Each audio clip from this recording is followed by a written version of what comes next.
Boa tarde aos irmãos. Enquanto o Edu conserta para a gente aqui, eu peço a você que, por gentileza, abra comigo sua Bíblia no Evangelho de João, capítulo 8, do versículo 48 ao 59. Hoje, com a graça do nosso Deus, concluiremos o 8º e longo capítulo no qual nós percebemos um forte embate do Senhor Jesus contra a elite religiosa. E nós vamos perceber esse embate se acentuando ainda mais no nosso texto. Com a palavra do Senhor aberta, assim diz o nosso Deus. Responderam, pois, os judeus e lhe disseram: porventura não temos razão em dizer que és samaritano e tens demônio? Replicou Jesus: eu não tenho demônio. Pelo contrário, honro a meu Pai, e vós me desonrais. Eu não procuro a minha glória. A quem a busque e julgue. Em verdade vos digo, se alguém guarda a minha palavra, não verá a morte eternamente. Disseram-lhe os judeus: agora estamos certos de que tens demônio. Abraão morreu, também os profetas. E tu dizes, se alguém guardar a minha palavra, não provará a morte eternamente? És maior do que Abraão, nosso pai, que morreu? Também os profetas morreram. Quem, pois, te fazes ser? Respondeu Jesus: se eu me glorifico a mim mesmo, a minha glória nada é. Quem me glorifica é meu Pai, o qual vós dizeis que é vosso Deus. Entretanto, vós não o tendes conhecido. Eu, porém, o conheço. Se eu disser que não o conheço, serei como vós, mentiroso. Mas eu conheço e guardo a sua palavra. Abraão, vosso pai, alegrou-se por ver o meu dia. Viu-o e regozijou-se. Perguntaram-lhe, pois, os judeus: ainda não tens 50 anos e viste Abraão? Respondeu-lhe Jesus: em verdade, eu vos digo, antes que Abraão existisse, eu sou. Então pegaram em pedras para atirar nele, mas Jesus se ocultou e saiu do templo. Curva sua cabeça. Senhor, mais uma vez, diante da tua palavra, diante das doces palavras do teu Filho Jesus que foram registradas neste capítulo, nós te pedimos, Senhor, abra a nossa mente, abre o nosso coração. Nós estamos diante de uma revelação clara da tua divindade. Nesse texto, o Senhor, o nosso Senhor, está dizendo claramente, com todas as palavras, quem o Senhor é. O Senhor é Deus, o nosso Deus. O Senhor é o nosso Redentor. O Senhor é aquele que desceu a essa esfera humana, essa esfera imunda, se tornou como um de nós, sem pecado, viveu nessa terra e agora está nesse forte embate com aqueles que deveriam te adorar por ser do teu povo, mas que o rejeitaram e estão tentando te matar. Mas é nessas circunstâncias, e apesar de tudo isso, que o Senhor se revelará com toda a claridade, ou com toda a clareza do mundo, que o Senhor é Deus. E nós aqui, como teu povo, nesta tarde, podemos dizer: o Senhor é o nosso Deus. Nós te agradecemos por essa solene revelação. E fala conosco mais uma vez através da tua palavra, assim como o Senhor, por misericórdia, tem feito conosco. É o que eu te peço, no nome santo de teu Filho Jesus. Amém. Por gentileza, pode tomar o seu assento.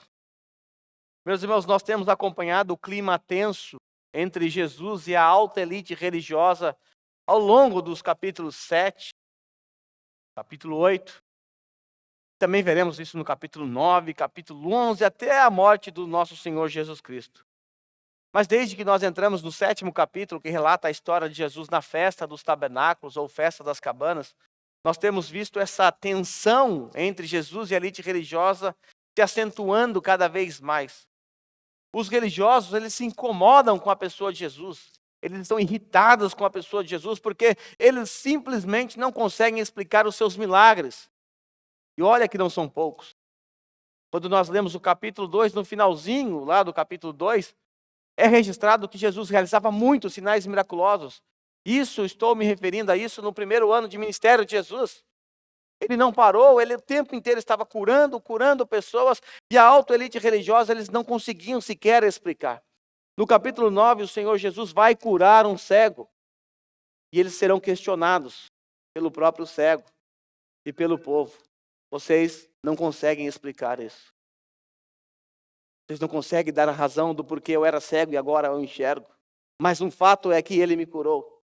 Também a alta elite religiosa se incomodava com os profundos discursos de Jesus. Por exemplo, lá no capítulo 7, o capítulo anterior, versículo 37 e 38, Jesus, naquela cerimônia das águas, disse o seguinte: aquele que tem sede, venha a mim e beba. Aquele que crê em mim, conforme diz a Escritura, do seu interior fluirão rios de água viva. Eles ficaram revoltados com isso. Eles ficaram revoltados porque eles entenderam o que Jesus estava falando. Quando nós chegamos no capítulo 8, versículo 12, o Senhor Jesus brada diante daqueles 4 candelabros de 25 metros. Naquela cerimônia das luzes, o Senhor Jesus simplesmente diz assim: eu sou a luz do mundo, aquele que me segue não andará em trevas, mas terá a luz da vida. Os judeus entenderam o recado e ficaram com raiva de Jesus também. No sermão passado, nós vimos que essa tensão se escalou ainda mais. O Senhor Jesus disse claramente para os judeus que estavam tentando matá-lo que eles, na verdade, eram filhos do diabo. Ora, imagine as expressões dos judeus naquele momento. Vocês dizem ser filhos de Abraão, mas na verdade vocês imitam o pai de vocês. Vocês são filhos do diabo. E o texto que nós estudamos na semana passada terminou dizendo que, na verdade, aqueles homens, eles sequer pertenciam a Deus. E agora nós entramos no capítulo, aqui no texto de hoje, versículo 48, e nós vamos perceber que a tensão continua. Mas o texto que nós vamos estudar hoje está conectado, ou é uma resposta a um desafio que o Senhor Jesus Cristo fez no versículo 46. Como eu ia expor isso essa semana, eu não me atentei muito para o versículo 46, também por conta do tempo. Mas no versículo 46, o Senhor Jesus Cristo faz um desafio para eles. Eles estavam questionando a autoridade de Jesus. Eles estavam dizendo que ele era mentiroso, que ele violava a lei. Então o Senhor Jesus faz um desafio. Veja aí o desafio no versículo 46. Qual de vocês pode me acusar de algum pecado? Se estou falando a verdade, por que não creem em mim? Era muito fácil refutar Jesus. Se Jesus estivesse mentindo, se Jesus de fato estivesse enganando o povo ao dizer eu sou, de fato Jesus estivesse mentindo ao dizer que ele é Deus, era muito fácil provar. Era só provar que ele tinha um único pecado. Porque Deus não pode pecar. O desafio está lançado. E eu tenho certeza que qualquer um aqui, que está aqui nessa tarde, se fizesse esse desafio, todos nós levantaríamos as mãos e apontaríamos um monte de pecado na sua vida. Se eu fizer esse desafio, a mesma coisa. Porque todos os seres humanos pecam. Mas Deus não. Vocês não estão acreditando em mim. Então faça o seguinte: qual de vocês pode me acusar de algum pecado? Vamos lá. Se estou falando a verdade, ou seja, não estou mentindo, porque eu não posso mentir, então por que vocês não creem em mim? Apesar do desafio ter sido lançado, eles não conseguiram responder a esse desafio. E agora o que você acha que aconteceu? Será que eles pararam para refletir? Porque é verdade. Nos demos mal aqui.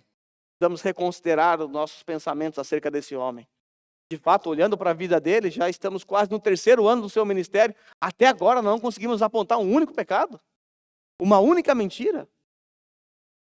Mas nós sabemos que eles eram filhos de Satanás. E o filho de Satanás não está preocupado com a verdade. O filho de Satanás se opõe a Jesus, se opõe à obra de Deus.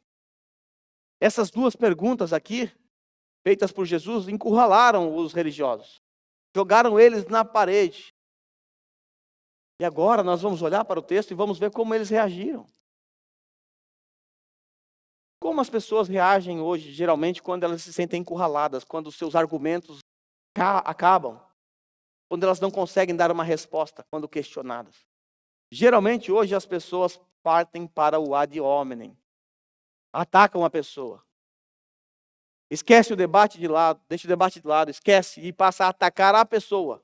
E é exatamente isso que nós vamos ver hoje. A reação da elite religiosa. Eles partiram para a baixaria. Não conseguiram responder ao desafio, então começaram a atacar o nosso Senhor. Basicamente, nós vamos ver, então, 7 reações dos religiosos ante ao apelo de Jesus, ou ao desafio de Jesus.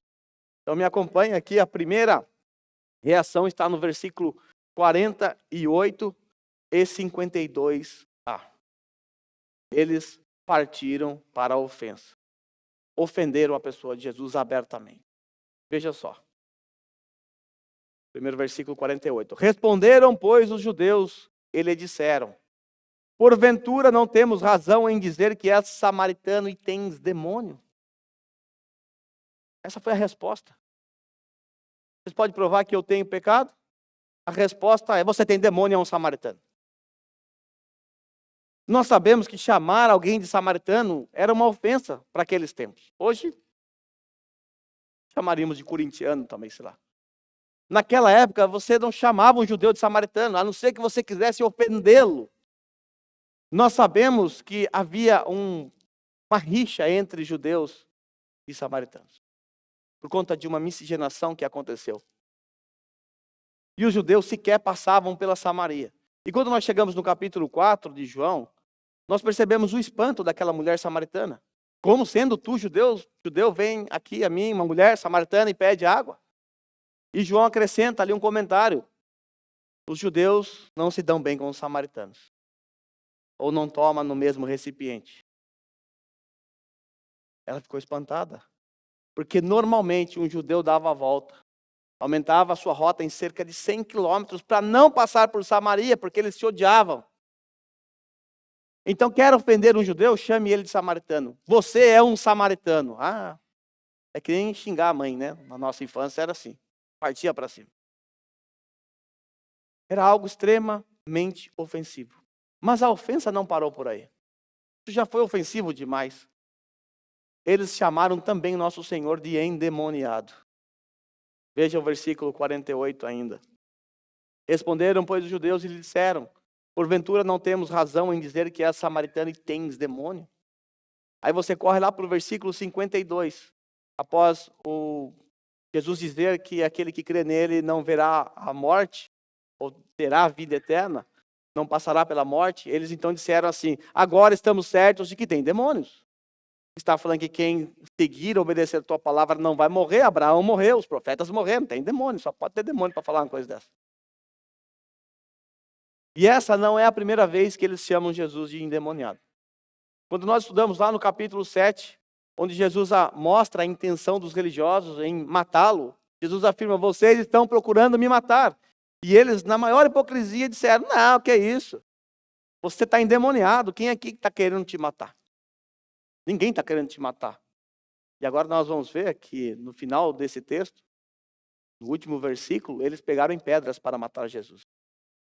Hipocrisia da parte deles.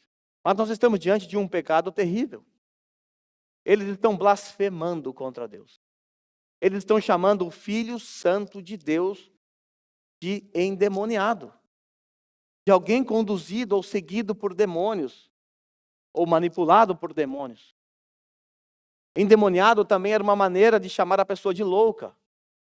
Alguém que não está batendo muito bem das ideias. É assim que eles se reportaram a Jesus. Você é um louco, você é um endemoniado, é um samaritano.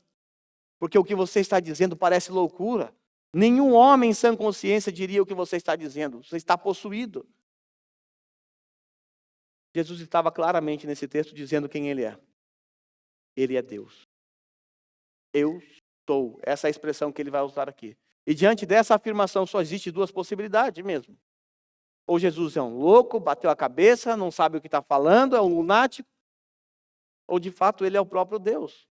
Ou de fato ele é o sou. E não existe meio termo aqui. Ou um ou outro. Irmãos, quando nós nos deparamos com passagens como essa, onde claramente estão atacando o nosso Senhor dessa forma tão brutal, naturalmente brota em nossos corações uma repulsa contra esses que ofenderam Jesus. Afinal, chamaram o nosso Senhor de endemoniado. Porém, nós temos que nos lembrar e jamais nos esquecer disso. E eles só agiram assim porque eles eram filhos do diabo. Porque é assim que o filho do diabo faz. É preciso que nós não nos esqueçamos que antes de Deus vir em nossa direção, nós também éramos filhos do diabo. E que se não fosse a graça irresistível de Deus, nós reagiríamos da mesma forma. Talvez você reagiu da mesma forma um dia. Ou até mesmo pior. Talvez você lançou insultos à pessoa de Deus ou à pessoa de Jesus de forma mais terrível do que essa. Não sei. Mas o fato é que a nossa existência por si só é uma ofensa, é um insulto contra a pessoa de Deus. Nós já nascemos ofendendo a Deus. Então, ao olhar para uma história como essa, nós não podemos nos sentir orgulhosos de nós mesmos. Afinal, nós não fazemos isso. Nós só não fazemos isso por pura graça. Por pura graça. Do contrário, eu e você faríamos as mesmas coisas. Do contrário, nós teríamos o desejo de apedrejar aquele homem, porque éramos filhos do diabo. Sendo assim, querida igreja, de fato nós precisamos louvar a Deus, agradecer a Deus pela posição em que nós nos encontramos hoje. Porque se nós estamos em pé, firmados no Evangelho de Jesus Cristo, não é por conta dos nossos méritos. Não é porque essa igreja é boa demais. É porque Deus é bom demais. É porque há muita bondade de Deus em nossas vidas. Por isso, quando nós olhamos para algumas igrejas ou algumas seitas paraprotestantes que estão distantes do Evangelho, igrejas que aceitam, por exemplo, hoje ordenação de homossexuais, isso está crescendo no Brasil, a ordenação feminina, a crença na teologia da prosperidade, igrejas que adotam a teologia liberal, igrejas que adotam ou defendem doutrinas que contrariam a sã doutrina, como a teologia da libertação, por exemplo, e inúmeras outras doutrinas que estão distantes do verdadeiro evangelho. É verdade que nós, como cristãos e como líderes, temos que refutar essas coisas. Isso faz parte, o apóstolo Paulo fazia isso constantemente em suas cartas. Nós temos que fazer isso, mas nunca, jamais, a parte de um espírito humilde. Jamais. Nunca devemos pensar que nós estamos nessa igreja bíblica por causa da nossa capacidade de discernir, de escolher não ofender a Deus. Nós estamos aqui porque o ofendido que foi Deus teve misericórdia de nós e abriu os nossos corações. Então nós estamos aqui não porque somos melhores do que os outros, não porque somos melhores do que outras igrejas que se afastaram da palavra. Estamos aqui porque o Senhor graciosamente abriu os nossos olhos e nos fez enxergar a nossa tolice. Isso significa então que nós não somos melhores do que ninguém. Em primeiro lugar, nós ainda éramos filhos de Satanás. E em segundo lugar, nós não somos melhores do que essas igrejas, porque foi Deus que abriu os nossos olhos. Pura graça. Pura graça. Eu repito, já nascemos ofendendo a Deus. Essa é a nossa condição. Então, diante de um texto desse, por favor, não sinta a repulsa desses judeus. Porque era assim que eu e você faríamos. Talvez, ainda hoje, é isso que você tem feito. Essa é a primeira reação dos judeus. Eles partiram para a ofensa, ofenderam o nosso Senhor Jesus. A segunda reação consiste na desonra. Eles desonraram o nosso Senhor Jesus Cristo. Versículo 49. Replicou Jesus: eu não tenho demônio. Pelo contrário, honro a meu Pai e vós me desonrais. É interessante a maneira como Jesus respondeu. Um demônio não pode honrar a Deus. Jesus está dizendo: eu não estou endemoniado. Pelo contrário, por que eu não estou endemoniado? Porque eu honro a Deus. O demônio desonra a Deus e vocês me desonram. Nas entrelinhas, o Senhor Jesus está dizendo que, na verdade, eles que estão sendo guiados por Satanás, que é o seu pai. Porque Jesus está honrando a Deus constantemente.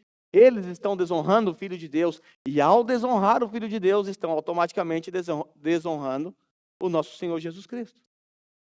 Lá no capítulo 5, o Senhor Jesus deixou muito claro que quem desonra o filho, desonra o pai. Quem não honra o filho, não honra o pai. Veja aí o versículo 23, capítulo 5. Para que todos honrem o filho como honra o pai. Aquele que não honra o filho, também não honra o pai que o enviou. Vocês não estão me honrando. Na verdade, vocês estão desonrando o próprio pai. Ao me desonrar, vocês desonram aquele que vocês chamam de pai. E Jesus vai dizer que, na verdade, não era um pai deles. Não era pai deles. Como nós podemos perceber, aqueles homens não estavam apenas desonrando uma pessoa, um homem, um profeta. Eles estavam diante do Deus encarnado e decidiram não lhe dar honra, a honra que ele merece. Esses homens cometeram os mesmos pecados que nós podemos cometer hoje. O mesmo pecado, mesmo sendo filhos de Deus, nós podemos ainda assim viver desonrando a Deus. Podemos com os nossos lábios honrar a Deus, mas com o nosso coração não. Nós podemos cair nesse mesmo erro. Não podemos nos iludir achando que é um problema apenas da elite religiosa. É um problema que nós podemos cometer. Talvez cometemos ainda hoje. Ou cometeremos também até o final desse dia. Então que Deus nos guarde. Porque nós desonramos a Deus, por exemplo, olhando para o sermão da semana passada somente, e eu posso puxar uma lista ainda maior se eu quisesse. Mas olhando para o sermão da semana passada, nós podemos desonrar a Deus quando nós não permanecemos em sua palavra. Nós podemos desonrar a Deus quando nós não agimos como discípulos de Jesus. Nós desonramos a Deus quando nós deixamos que o pecado nos escravize, mesmo sendo libertos do poder do pecado. Nós desonramos a Deus quando nós não amamos o Filho de Deus, Jesus Cristo, nosso Senhor. Nós desonramos a Deus quando nós não amamos os filhos de Deus, aqueles que fazem parte da comunidade da fé. Todos saberão que vocês são meus discípulos se vocês amarem uns aos outros. Quando nós não amamos, nós somos discípulos do Satanás. Nós não honramos a Jesus quando nós não amamos a sua palavra. Quando nós desprezamos o culto público. Quando nós desprezamos a adoração, a oração e tudo mais. Então, irmãos, que Deus, em Cristo Jesus, nos socorra. Que Ele nos ajude a nos guardar para que não caiamos nesses mesmos pecados de desonrar o nosso Deus. E é muito fácil isso acontecer, porque nós temos uma natureza caída. Nós temos uma natureza caída. E a nossa tendência natural é desonrar a Deus, com nossos pensamentos, com nossas atitudes, com nossos lábios. Que Deus de fato nos ajude e que Ele nos perdoe pela nossa desonra constante. Nós já vimos que a reação daqueles judeus foi, em primeiro lugar, ofender a Jesus. Agora vimos que eles desonraram nosso Senhor. Em terceiro lugar, nós vamos ver por que eles reagiram assim. Eles reagiram assim porque eles, aqueles que estavam diante de Jesus, aquela alta elite religiosa, eles estavam preocupados somente com a sua própria glória. Então eles não conseguiam glorificar aquele que estava diante dele. Por quê? Porque eles viam em Jesus uma ameaça. E de fato Jesus era uma ameaça para o sistema religioso daqueles dias. Jesus ofuscava a glória deles. Jesus atraía discípulos, multidões, pessoas seguindo Jesus. Lembra que quando Jesus se apresentou lá no pátio do templo, lá na metade da festa, as pessoas pararam para ouvir e falaram: nossa, de onde vem esse ensinamento? Um homem que nunca fez ou cursou uma escola de rabinos, como é que tem tanta sabedoria e conhecimento? Ou seja, o seu ensinamento era mais profundo do que dos outros rabinos. Discípulos começaram a segui-lo. Jesus realizava milagres. Aqueles judeus não faziam milagre nenhum. Então as pessoas começaram a seguir Jesus por conta disso. Por conta também do seu discurso profundo. Muitos começaram a seguir, outros não. Mas o fato é que Jesus ofuscava a glória daqueles homens. Como bem sabemos, por conta de Mateus, capítulo 23, quando o Senhor Jesus se dirige aos fariseus, sobretudo, nós sabemos que aqueles homens são descritos como pessoas que atam fardos pesados, mas que não movem um dedo sequer para ajudar. São pessoas que praticam boas obras apenas para serem vistos pelos homens. Querem glórias para si. Jesus diz lá no capítulo 23 que eles amam ser saudados nas praças como mestres, rabis. Amam as primeiras cadeiras das sinagogas. Assim são esses homens, ávidos por glória para si mesmos. E aí Jesus então diz assim: eu não procuro a minha própria glória. Há quem busque e julgue vocês. Vocês. Aqui está um pecado que também nós temos a tendência de cair. O ser humano, por natureza é ávido por querer glória para si. Basta ver a criança. As nossas crianças são assim. Quando eles tiram notas boas, eles querem o quê? Uma nota de louvor. Parabéns, servo bom e fiel. Está aqui seu Kozukai. Todas as pessoas gostam de um afago, de uma nota de louvor, de um elogio. E isso acontece muito dentro de contexto de igreja. Acontece lá fora também, claro. Mas isso acontece dentro do contexto de igreja, principalmente onde as pessoas querem ser vistas pelos outros. Querem realizar aqui obras, servindo ao Senhor de maneira a se autoexaltar. Pessoas podem estar fazendo coisas aqui, tarefas, esperando apenas um elogio ou um aplauso. Estão esperando louvores dos homens. Se nós realizamos alguma atividade aqui na igreja, seja ela qual for, desde montar uma cadeira, cantar aqui à frente, pregar, ou fazer qualquer outra coisa, e ao fazer isso, esperamos dos homens um elogio, então não é para Deus o que nós estamos fazendo. É em troca de um elogio. E se você se sentir ofendido quando ninguém te elogia por algo que você fez, então você não fez para Deus, você fez para a sua própria glória. Nós sabemos que o fim principal do homem é a glória de Deus. Fomos criados para a glória de Deus. Sendo assim, nós precisamos desesperadamente suplicar a Deus diariamente para que Ele nos ajude a viver para a glória dEle. Que Ele nos ajude a perceber que tudo o que fazemos deve ser feito para a glória de Deus.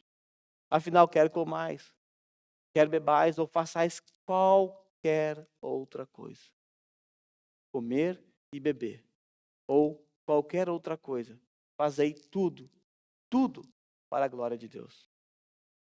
Esse é um desafio para nós. E nós só conseguimos viver sobre e deu glória para a glória de Deus, se Deus nos ajudar. Por isso precisamos desesperadamente pedir a Deus diariamente: socorre-nos. Nos ajude a viver esse dia para a tua glória. Ou no final do dia chegar para Deus e dizer: perdoa-me, eu não vivi esse dia para a tua glória. Perdoe. Eu sou um filho teu, mas vivi como se fosse um filho de Satanás hoje. Me perdoe. E Ele vai te perdoar. E vai te dar força para você se tornar cada dia melhor em Cristo. Nós já vimos que a reação dos judeus foi, em primeiro lugar, ofender a Jesus. Partiram para cima, endemoniado, um doido. Em segundo lugar, eles desonraram Jesus. Não conseguiram dar a Jesus aquilo que ele devia receber de todos os homens, a honra. Nós vimos agora que eles reagiram assim porque eles estavam preocupados com a sua própria glória e Jesus ofuscava a glória deles. E em quarto lugar, eles reagiram desobedecendo a Jesus Cristo. Eles não conseguiam guardar as palavras de Jesus porque eles nem sequer aceitavam.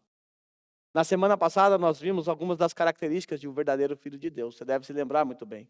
Nós vimos que aquele que é filho de Deus é aquele que guarda a sua palavra. E guardar a sua palavra é sinônimo de obedecer a sua palavra. Esses judeus estavam surdos diante de Jesus. O Deus que com a sua voz criou todo o universo, aquela voz que soou e criou todas as coisas, agora essa voz não encontrava espaço nos seus ouvidos. Seus ouvidos físicos ouviam Jesus, mas os seus ouvidos espirituais estavam surdos, tapados, tampados. Não podiam ouvir. Jesus estava falando como quem tem autoridade, porque de fato ele tem uma autoridade que veio do Pai. Mas eles, por serem filhos do diabo, por conta do seu DNA, não podiam dar ouvidos ao nosso Senhor. No versículo 55, a gente vai ver a seguir, Jesus afirma que ele, Jesus, conhece e guarda a palavra de Deus. Entretanto, vós não tendes conhecido. Vocês, judeus, vocês que dizem ser filhos de Abraão, detentores da lei de Moisés, vocês não conhecem a Deus. Aí Jesus prossegue, eu, porém, conheço. Eu conheço. Se eu disser que eu não conheço, eu serei como vocês. Mentiroso. Vocês são mentirosos porque vocês seguem o pai de vocês, que é o pai da mentira. Nós vimos isso no sermão passado. Aí Jesus termina dizendo assim, mas eu conheço e guardo a sua palavra. Eu conheço a Deus e guardo a sua palavra, vocês não. Ou seja, se esses judeus de fato guardassem as palavras ou a palavra de Deus, certamente eles não tentariam matar Jesus. Eles não tentariam matar Jesus. Antes, eles se prostrariam diante dele e o adorariam. Porque eles estavam diante do Deus encarnado. Jesus está dizendo nas entrelinhas assim, vocês são exatamente como o pai de vocês. E o pai de vocês não é Abraão, hein? O pai de vocês é o diabo que é mentiroso. Então, por conta do DNA deles, evidentemente eles não podiam obedecer a Deus. Eles não conseguiam reconhecer Jesus como Messias, como Filho de Deus, como Santo de Deus, como seu Salvador. E agora olhando aqui para o nosso versículo 51 que está projetado para você, Jesus está reforçando a incapacidade daqueles homens de obedecer a Deus, de obedecer às palavras que fluíam dos lábios de Jesus, o Deus encarnado falando. Em verdade vos digo, se alguém guardar a minha palavra, seguir o que eu estou falando, não verá a morte eternamente.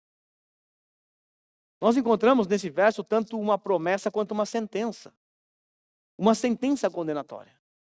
Por um lado, nós encontramos uma sentença condenatória, porque Jesus está dizendo, aqui pensando o oposto, que aquele que não guardar a palavra dele verá a morte eternamente.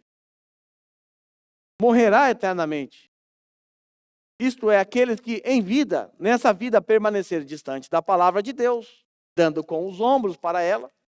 Aqueles que continuarem espiritualmente surdos para o que a palavra de Deus tem a dizer, esses permanecerão na mesma condição. E permanecendo nessa mesma condição, ou seja, a condição em que nasceu, morto espiritualmente, estes experimentarão a morte eterna. Agora, não se iluda com a palavra morte eterna. Pode ser que dê a parecer que morte eterna significa que se você morreu, acabou, você deixará de existir, você será aniquilado. Isso não é verdade. Porque se fosse assim, você poderia descansar, ficar tranquilo, continuar desprezando a Deus a sua vida toda. Afinal, aproveite a sua vida. Você vai morrer, vai acabar mesmo. Se fosse essa a verdade, você poderia viver a sua vida imoral sem se preocupar com o pós-morte. Afinal, a vida é curta, não é mesmo? No máximo 70, aí 80, ou mais japonês perto dos 100, mas passa rápido. O fato é que a Bíblia diz claramente que existe algo após a morte. Que a nossa morte física é apenas a transição para o outro lado. E aqueles que nesta vida morrerem distantes de Deus, estes experimentarão, além da morte física, a condenação eterna. Isso significa que sofrerá o juízo de Deus por toda a eternidade. Por isso, João 3,36 diz, quem crê no Filho tem a vida. Quem rejeita o Filho, a ira de Deus permanece sobre ele. Eu tenho dito sobre esse texto, que se você não crer em Jesus, se você não se arrepender, se você continuar vivendo a sua vida do mesmo jeito que você tem vivido desde que nasceu, seguindo a sua DNA, seguindo o seu pai, que é o diabo, saiba, nada vai mudar na sua vida de fato. Porque você continuará debaixo de maldição. Quem crê no Filho, quem rejeita o Filho, a ira de Deus permanece sobre ele. Quem crê tem a vida. A ira de Deus permanece sobre aqueles que não creem. Ou seja, nada muda porque você já nasceu debaixo de uma ira. E somente Jesus, pela graça, pode remover essa ira sobre a sua cabeça. Agora, para aqueles que continuarem então rejeitando o Filho de Deus, que é o nosso Senhor Jesus Cristo, esses receberão essa sentença condenatória.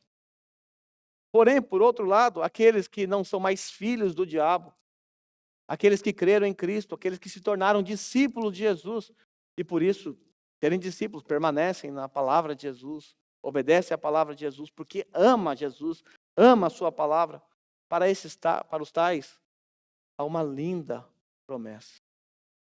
Nós temos aqui uma linda promessa para nós. Jesus está dizendo que nós viveremos eternamente com Ele. Nós temos uma linda promessa. Um dia nós deixaremos esse mundo. Um dia nós enfrentaremos a morte. Nós não encontraremos do outro lado um fim. Nós encontraremos do outro lado o começo. O começo de uma vida eterna que já começou aqui agora. Nós estaremos para todos sempre ao lado do nosso Senhor, se deleitando na presença dEle. E com um detalhe, sem pecado em nossas vidas. Naquele grande dia nós não poderemos desonrá-lo mais como temos feito hoje. Tudo que poderemos fazer lá é adorá-lo, é honrá-lo. Nós temos uma linda promessa. Viveremos eternamente com o nosso Senhor. Escaparemos da segunda morte, da ruína final, do juízo que aguarda os que estão reservados para os réprobos. Nós seremos livres dessas coisas e estaremos do lado do nosso Senhor. Para nós, os que cremos, essa promessa ou essas palavras de Jesus são doces como o mel. Para aqueles que continuam rejeitando a Cristo Jesus, essas palavras se tornarão amargas como o fel. Irmão, nós já vimos que os judeus reagiram ofendendo a Jesus, desonrando a Jesus, agiram assim por conta do desejo de buscar a sua própria glória, e acabamos de ver que eles não guardavam a palavra, não obedeciam a palavra de Jesus. Agora, a quinta reação é decorrente da afirmação presente nesse verso que ainda está projetado para vocês. Jesus diz, então, que aquele que guarda a sua palavra não verá a morte eterna. Então, por conta desta afirmação, nós encontraremos a próxima reação. Então, por conta dessa afirmação, os religiosos, eles apresentarão para nós aqui a sua quinta reação negativa. Ou seja, eles interpretaram as palavras de Jesus de forma errônea. Essa é a quinta reação.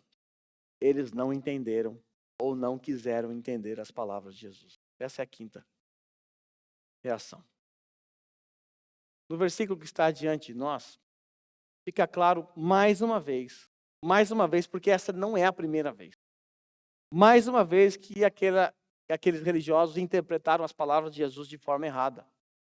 Interpretaram de forma literal quando não era para se interpretar de forma literal. Nós já vimos isso no capítulo 6, no capítulo 5 e estamos vendo aqui também no capítulo 8 mais uma vez. Vamos ver isso mais para frente também. Os judeus, eles não interpretavam as palavras de Jesus de forma figurada quando deveria se interpretar de forma figurada. Partiam para o literal. Ou eles não entendiam ou não queriam entender o significado das palavras de Jesus. Jesus, em nenhum momento no texto aqui, está dizendo que ele vai livrar aqueles que pertencem a ele da morte física. Não é isso que Jesus está propondo. Jesus não estava negando que Abraão, que os profetas, e todos os seres humanos experimentariam a morte física, salvo 2 exceções na história, né? Veja o argumento deles. Disseram-lhe os judeus, agora estamos certos de que tem demônio. Está falando que não vai morrer? Está falando que quem seguir, que quem crê em você não vai morrer? As pessoas creram no que Abraão falou, morreram. O próprio Abraão morreu. Os profetas falaram em nome de Deus, alguns permaneceram nas palavras dos profetas, e mesmo assim todo mundo morreu. Abraão morreu, também os profetas, e tu dizes, se alguém guardar a minha palavra, não provará a morte eternamente. Como assim? Desde que o mundo se conhece por mundo, Deus levantou profetas. E esses profetas falaram em nome de Deus. Pessoas permaneceram em suas palavras e morreram. Abraão, onde está Abraão? Morto. Os profetas, morreu também. Será que nós não estamos corretos em dizer que está endemoniado porque você está falando como um louco? Não faz sentido. E aí eles levantam uma pergunta: és maior do que Abraão, nosso pai, que morreu? Também os profetas morreram? Será que você é maior do que o nosso pai, Abraão? Vale lembrar que no capítulo 4, a mulher samaritana fez uma pergunta semelhante. Quando Jesus falou daquela água viva, aquela mulher disse assim: por acaso és maior do que nosso pai Jacó, que deu de beber para os gados, para nós e tudo mais?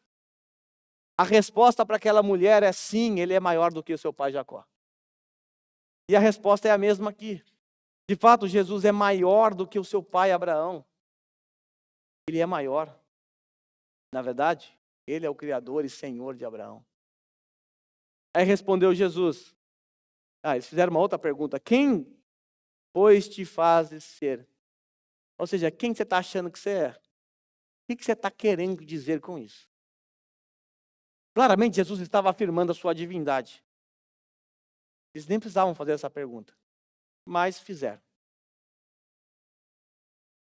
No próximo versículo, nós vamos ver Jesus respondendo de forma clara essa pergunta aqui. Mas por hora, nós não vamos tocar nela aqui. Mas as palavras de Jesus são claras aqui. Qualquer um que consegue entender essas palavras, que são palavras claras, mas eles não entenderam. Ou não quiseram entender o significado dessas palavras. Infelizmente, esse não é um problema próprio dos dias de Jesus. Infelizmente, nós vivemos em tempos onde a dita cristandade tende a fingir que não entende o significado das palavras de Deus. Tão somente porque, em muitos casos, não se adequa aos seus desejos ou às suas preferências. Há muitas pessoas que fingem não entender o significado literal das palavras quando não lhe convém. Tendem a distorcer a palavra de Deus por conta da sua cosmovisão. Recentemente eu vi um debate onde uma pastora, bom, já está errado aqui, talvez você já ficou assustado com isso. Pastora, a gente sabe que não tem. Mas você vai ficar ainda mais chocado agora. Pastora lésbica. E ela estava nesse debate defendendo o indefensável. Ela estava defendendo que Deus não condena o homossexualismo. Sendo que a Bíblia é muito clara com relação a esse ponto. Mas é muito clara mesmo. Na verdade, a palavra de Deus não apoia não só o homossexualismo, mas não apoia também o pastorado feminino. Mas deixa o pastorado feminino para depois. E nesse debate, todas as vezes que o debatedor questionava aquela mulher com textos que são claros como um cristal, não tem como entender de forma diferente, a dita pastora sempre dizia que o texto não significa aquilo que o texto estava dizendo. Quase que eu usei as palavras dos religiosos aqui, está endemoniado. Não é possível. O debatedor lançava ali um texto e fazia uma pergunta, falava, agora ela não tem como falar que o texto não significa, e ela conseguia distorcer o texto, dar umas piruetas ali no texto e fazer o texto falar o que o texto não falava. Aí eu tive que parar de ver o debate, que eu já estava perdendo a paciência com aquela dita pastora. Padrão, não é possível, ela está brincando, ela não pode acreditar no que ela está falando. Mas o que nós estamos vendo aqui? Ela simplesmente não queria que o texto falasse aquilo que o texto está falando. Era algo que contrariava a sua preferência sexual, então eu não posso acreditar que Deus está falando contra o homossexualismo, ele tem que falar alguma coisa diferente. Exatamente isso que esses homens estavam fazendo. As palavras de Jesus eram claras, mas eles estavam distorcendo. Jesus claramente estava falando de uma morte eterna. Eles levaram para o lado literal da morte física. Hoje, muitos cristãos podem dar as mãos para a elite religiosa dos dias de Jesus. Há muitos que são ávidos em distorcer a palavra de Deus ou acrescentar quando lhe convém. Sendo assim, irmãos, que o nosso bom Deus nos ajude mais uma vez. Nos ajude a sermos bons hermeneutas, ou bons intérpretes da palavra de Deus. Que o Espírito Santo ilumine a nossa mente, de fato, para que venhamos a entender corretamente o significado das palavras de Jesus. E mesmo quando o significado for espinhoso para nós, dolorido, difícil de engolir, amargo, que aceitemos simplesmente porque é a palavra de Deus e eu não tenho o direito de dar um significado diferente a ela. Não são minhas palavras, é a palavra dele. E ela tem que ser obedecida do jeito que é, do jeito que está. E não coloquemos a nossa cosmovisão ao interpretar a palavra de Deus. Antes, subjuguemos as nossas cosmovisões à palavra de Deus. E se ela não se adequar, quebre a sua cosmovisão. Quebre a sua opinião. Porque o que importa, na verdade, não é a sua opinião. O que importa não é a minha opinião. O que importa é o que a palavra de Deus tem a dizer. Então, irmãos, que venhamos a aceitar verdades que são amargas e duras de engolir. Que o Senhor coloque em nossos corações o prazer em permanecer na palavra dele, mesmo que ela contrarie nossas intenções e inclinações. Nós já vimos que os judeus ofenderam a Jesus em primeiro lugar. Em segundo lugar, eles desonraram Jesus. Em terceiro lugar, nós vimos que eles reagiram assim porque eles se preocupavam tão somente com sua própria glória. Em quarto lugar, eles reagiram desobedecendo ou não guardando a palavra de Jesus. E em quinto lugar, eles não quiseram ou não entenderam o significado das palavras de Jesus. Preferiram dar um significado diferente. Em sexto lugar, eles não se alegraram com a presença do Deus encarnado na terra. Veja aí o versículo 56 e 57. Abraão, vosso pai, Jesus falando aqui, alegrou-se por ver o meu dia. Viu-o e regozijou-se. Perguntaram-lhe, pois, os judeus, ainda não tem 50 anos e viste Abraão? Como assim? Nós encontramos no versículo 56 palavras emblemáticas e aparentemente anacrônicas. O que é anacrônica? Fora do tempo. Na mente dos judeus, eles pensaram assim, peraí, Abraão viveu há quase 2000 anos atrás. Você tem apenas aqui uns 32 anos, que era mais ou menos a idade de Jesus naquele tempo. E eles exageraram para 50. Tem certeza mesmo que você viu Abraão? Tem certeza que você é contemporâneo de Abraão? Como assim? Você não tem nem 50 anos. E aí eles questionaram Jesus no versículo 57. Você, aparentemente, é novo, está dizendo uma loucura. O que você está falando não faz sentido. Veja que eles estão dando um significado diferente mais uma vez para as palavras de Jesus. Jesus não estava dizendo que ele tem mais de 2000 anos. Jesus estava dizendo que Abraão viu Jesus. E se alegrou, é diferente. Ele se alegrou porque viu o dia de Jesus. Ele contemplou algo lá na frente, algo que aconteceria, e se alegrou por algo que ele viu. Certamente, quando nós nos deparamos com um versículo como esse, algumas perguntas surgem na nossa mente. Tá, mas quando é que Abraão viu Jesus e se alegrou? Quando lá você está lendo no Antigo Testamento, você viu isso acontecer? E responder não é fácil. Porque nós não sabemos em que ocasião específica isso aconteceu. Nós não sabemos, não temos uma clareza quanto a isso. Mas temos algumas possibilidades. Eu vou apresentar algumas aqui para vocês. Depois eu quero mostrar que existe algo que é importante somente guardar nesse momento. Apesar de não termos as respostas corretas ou não saber qual é. Em primeiro lugar, com base em Gênesis capítulo 15, versículo 17 e 21, por exemplo. Passagem em que Deus faz aquela aliança com Abraão, em que ele promete dar a ele a terra, conhecida como terra prometida. E Deus, para selar essa aliança, Deus passa no meio dos animais que estavam em pedaços. De uma maneira de selar a aliança. Um rabino conhecido chamado Akiba, que eu já falei dele aqui em outras ocasiões, ele entendeu que nesse momento Deus revelou a ele, a Abraão, os segredos da era messiânica. Então havia um entendimento aqui, principalmente defendido por Akiba, que Abraão nesse momento ele teve um vislumbre, ele conseguiu ver alguns segredos da era messiânica.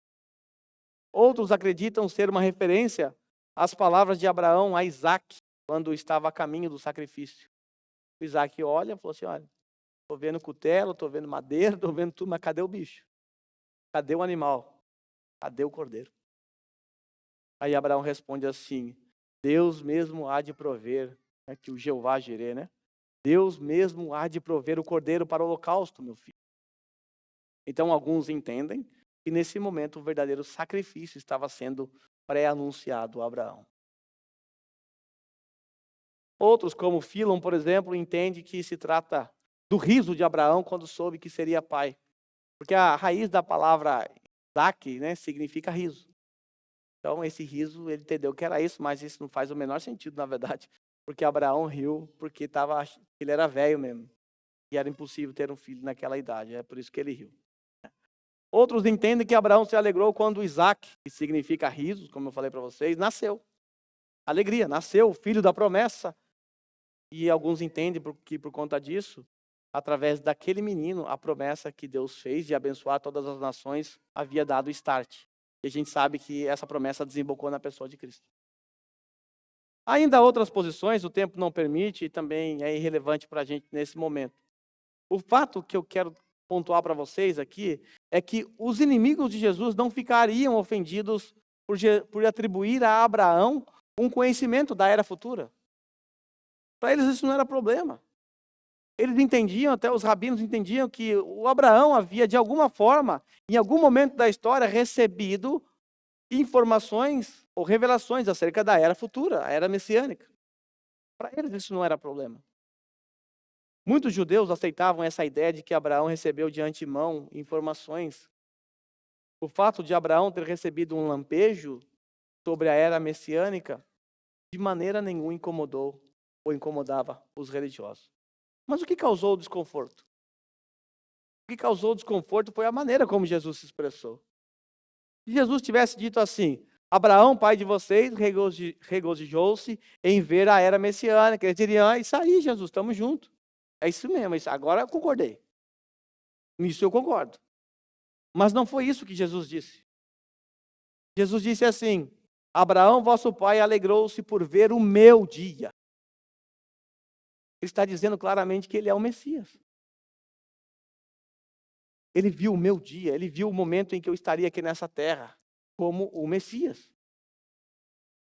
Mas não só isso, ele não só viu o meu dia, como também ele se alegrou em ver o meu dia. Esse foi o problema para os religiosos. Jesus não estava afirmando ter mais de 2000 anos, como eu disse anteriormente. Jesus não estava dizendo que ele era contemporâneo de Abraão. O que ele está dizendo é que Abraão viu, contemplou o momento em que ele estaria aqui nessa terra e se alegrou por isso. Por essa razão, eles então questionaram a idade de Jesus, porque eles não conseguiram entender o que Jesus estava claramente e abertamente dizendo. Por isso disseram: não tem nem 50 anos, como assim? Essas palavras de Jesus são fortes, são pesadas, é verdade. E aqui, ou Jesus está mentindo, ou Jesus está inventando essa história aqui, e se ele estiver mentindo, de fato os religiosos têm razão em dizer que ele tem demônio. Porque o que Jesus está dizendo aqui, ou ele é realmente Deus, ou ele é mentiroso. E se ele é mentiroso, ele realmente tem demônio. Ou a outra opção, que é a que nós cremos, ou que devemos crer, é que Jesus de fato está falando a verdade. E claramente está revelando quem ele é. Ele é o próprio Deus encarnado. E é exatamente isso que ele vai mostrar para os seus interlocutores do versículo seguinte. Ele vai mostrar claramente que ele é quem diz ser. Talvez eles ainda ficaram em dúvida sobre o que Jesus estava afirmando. Será que é isso mesmo? Será que ele está querendo dizer que ele de fato é Deus? Talvez ainda pare uma dúvida sobre essas afirmações de Jesus.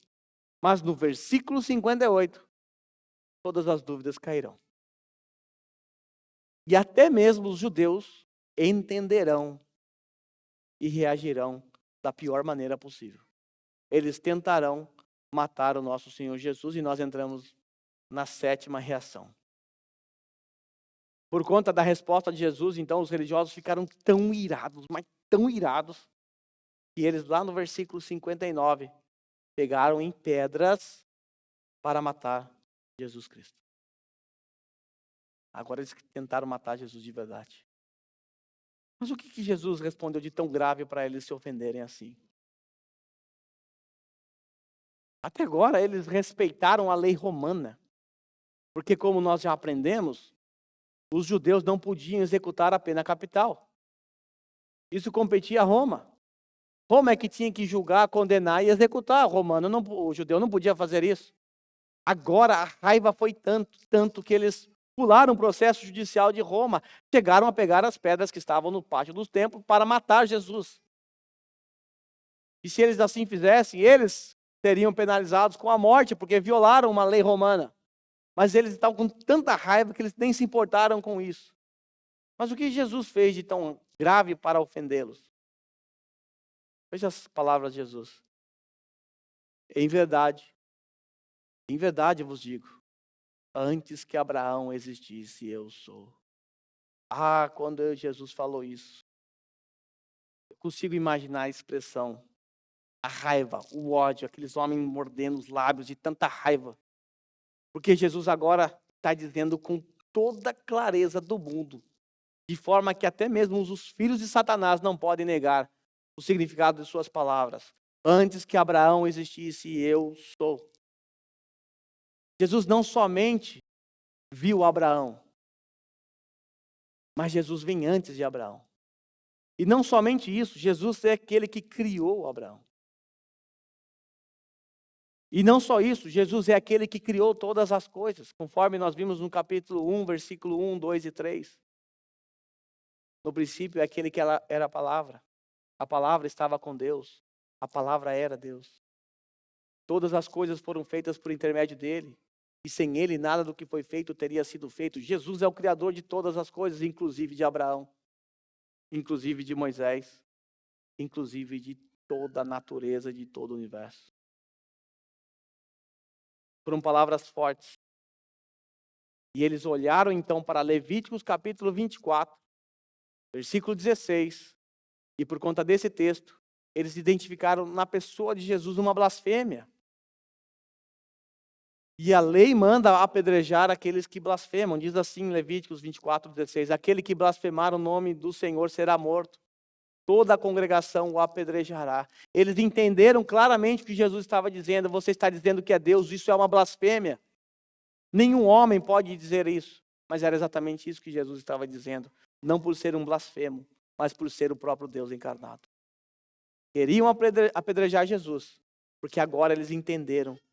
Jesus estava dizendo, eu sou. Nós já vimos que essa expressão não poderia ser usada por um ser humano em sã consciência. Somente um louco ou somente um Deus. Foi assim que Deus se revelou a Moisés lá na sarça ardente. Tá bom, eu vou para libertar o povo, mas em nome de quem? Quais são as credenciais daquele que está me enviando? Diga que eu sou o que sou, é que está te enviando. Desde então, esse passou a ser o nome pessoal de Deus. E nenhum judeu em sã consciência ousaria dizer o que Jesus disse, a não ser que fosse louco, lunático, possuído por demônio, ou fosse um Deus. E ele é o Deus encarnado, o único Deus verdadeiro. Meus irmãos, eles estavam diante de Jesus. Aquele que é digno de receber toda a honra. Aquele que é digno de receber todo o louvor. E ao invés de se prostrar e se ajoelhar para adorá-lo, se prostraram para pegarem pedras para matá-lo.